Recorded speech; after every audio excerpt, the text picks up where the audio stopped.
Hey Corrected family, Dr. St. Bernard here, and I'm here to bring 6 key tips for maximizing your recovery post-surgery.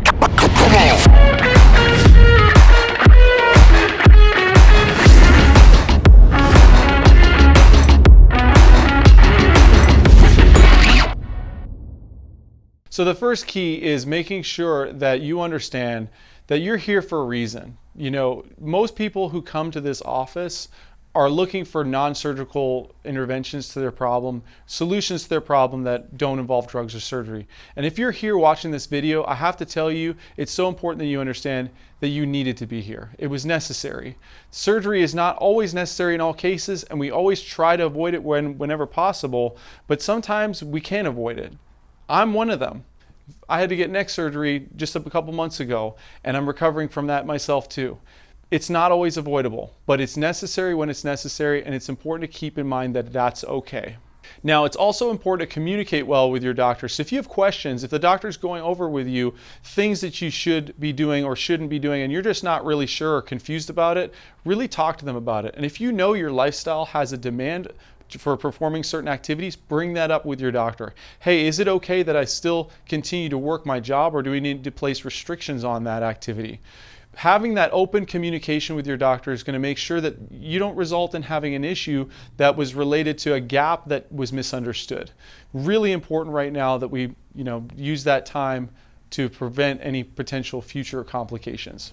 So the third point is to make sure you get off of narcotics as soon as possible. I know you probably don't want to be on drugs, and I certainly didn't want to either, but it's really important that you understand that there's pain medication there for a reason, and you want to take that for as long as you need to get a good night's sleep. That's my recommendation across the board, but narcotics are also very addictive, and they put a lot of stress on your internal organs. They can cause constipation, they can cause other health problems and toxicity issues that you'll have to detox from. So really very important to get off those narcotics as quickly as possible, and the way that you'll know that, like I said, is just making sure you get a good night's rest. Certain drugs, especially pain management drugs, you can take as needed. So if you're not hurting that bad, I would encourage you not to take the drug if you don't need to. But again, it's okay if you do. Now, this one's a really important one. Number 4 is be good to yourself. Your body is your temple, and it needs to last your entire life. The decisions that you make early on in your recovery from a surgical intervention can mean the difference between healing completely or having complications from that surgery. There are certain surgeries that, when not healed correctly, result in a failed diagnosis where a person has symptoms that could be lifelong. And the last thing I would ever want for you or any of my patient base is to have a problem that's permanent. We want to avoid that as much as possible. So the way that we're going to do that is by being good to ourselves. Don't overburden or overwork yourself. If the doctors place restrictions on your activity, follow those restrictions. If that means not going back to work or modifying your work activities, please do that. It's so important for your future. The next thing is to give your body what it needs, making sure you're well hydrated. Most of your body is made up of water, so make sure it has the water that it needs for cell regeneration, tissue development.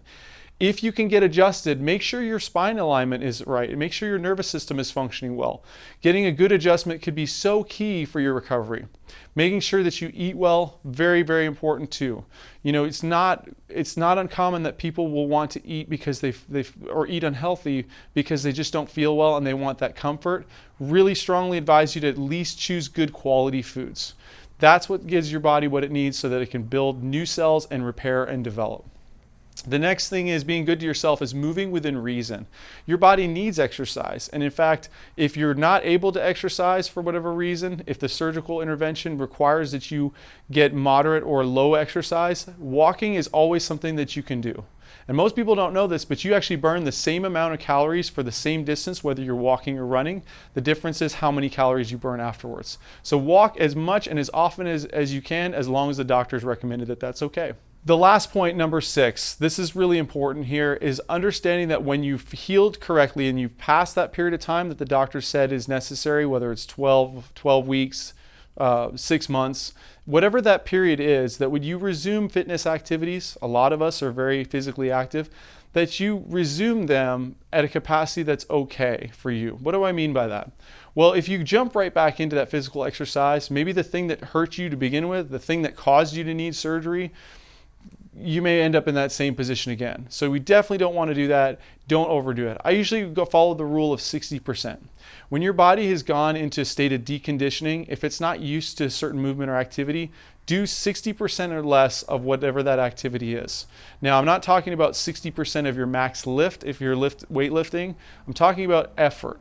You should be in a position where you're not really sweating a whole lot on your workout. You're gonna feel also like you're not getting anything done. Trust me on this, you are. What you feel and what's actually happening could be very different, and it's very important to trust and follow the plan that you put in place.